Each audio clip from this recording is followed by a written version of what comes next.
If we're going to talk about clutch control, we should start by talking about what the clutch is. So here's a diagram of the main components that we need to talk about. We have two sets of plates here. One side is connected to the engine, the crankshaft, and the other side is connected to the transmission. So one will always be turning as long as the engine is turning, and the other side disengages from that and would disengage your clutch.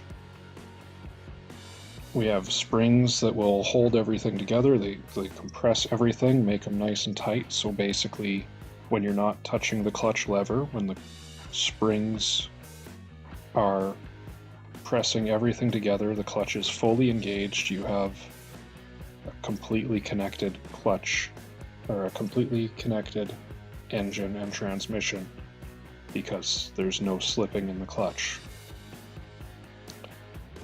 So as these pieces get closer together, there's more and more power put down to the road.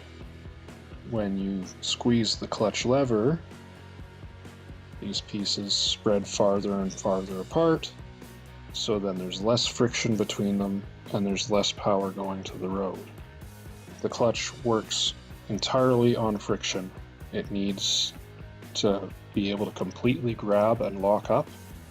It needs to be able to loosen up to varying degrees so that you can have complete control of the bike through the clutch. So with the clutch we have what we call the friction zone. That is when the clutch is slipping.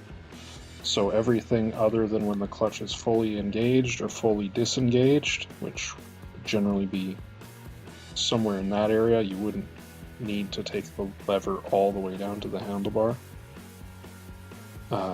We call that the friction zone. So somewhere in this range, you have the variation of just a tiny little bit of slippage to a whole lot of slippage, and then to no power going to the wheel at all. So there's a little bit of power going to the wheel here, and a tiny little bit more, and then a bit more, and a bit more, and a bit more, until finally it's fully engaged.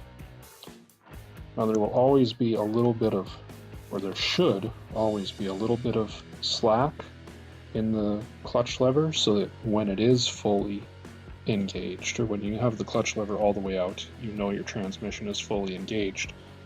If it's stiff as soon as you touch it, if you're already pulling into the clutch, as soon as you touch that lever, you need to make an adjustment, because you will wear out your clutch if it's constantly slipping. If you're giving it full throttle and the clutch is not fully engaged, you're going to wear out your clutch. But if you are giving it a bit of throttle and you're somewhere in the friction zone, with a wet clutch, that's not a big deal. And I should have talked about this when I was on the other diagram. So let's go back to that. Most bikes, we're going to have the clutch uses the engine oil and the transmission oil.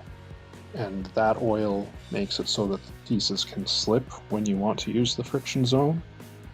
It also cools the clutch, so it doesn't overheat, it doesn't burn out, and that it keeps everything clean. The more you slip your clutch, obviously, the more you're going to have to change your oil, because it is friction, which means there is wear, and there will be little bits of the friction plates tend to end up in your engine oil. So if you're constantly slipping the clutch, if all you're doing all day long, like I did when I was doing parking lot training with people, if all you're doing all day long is slipping the clutch, you're going to need to change your oil a lot. So this is a basic setup. The standard is a wet clutch. There's a few bikes that don't use a wet clutch, they use a dry clutch, and you can't get away with slipping that clutch as much as you can the wet clutches. So you should know before you buy a bike what you're getting into.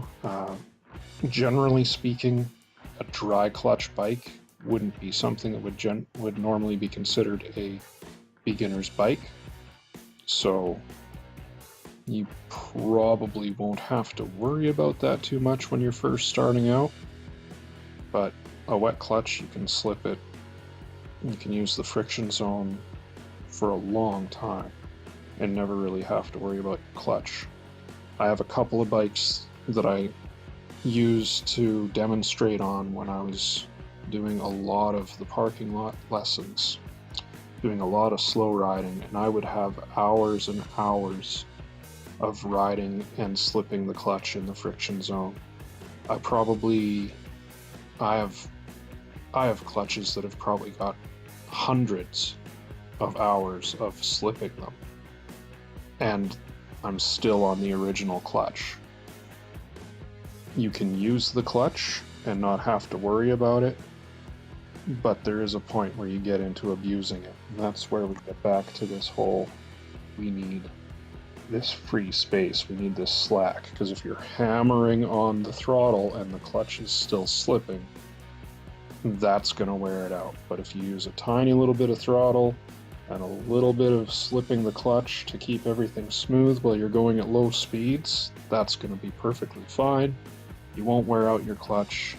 You'll have nice smooth control. You're not going to have to go at the idle speed of the bike. You can actually ride lower or slower than the idle speed by slipping the clutch. But generally you will want to bring the throttle up a little bit to help with the balance.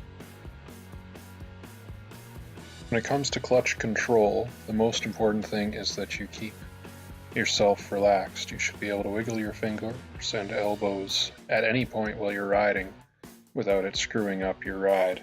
You should keep a loose grip on the bars and be able to freely move. If you tense up, if you grab the grip tight, or straighten out and stiffen your arms, your clutch control is not going to be smooth. You'll be sloppy on your inputs. It'll be a janky motion rather than smooth pressure. If you stay nice and relaxed, you can easily apply varying pressure to the clutch lever and keep everything nice and smooth. Remember, it's all about pressure, not movement. You apply some pressure to the lever and then a bit more, a bit more, a bit more as you need it, and a bit less as you need it. It's not yanking the lever in and pull and letting it back out. It's just apply smooth pressure, however much is required for the job at hand. It's the basic idea with the clutch. I'll get to doing some practical demonstration in another video, hopefully pretty soon.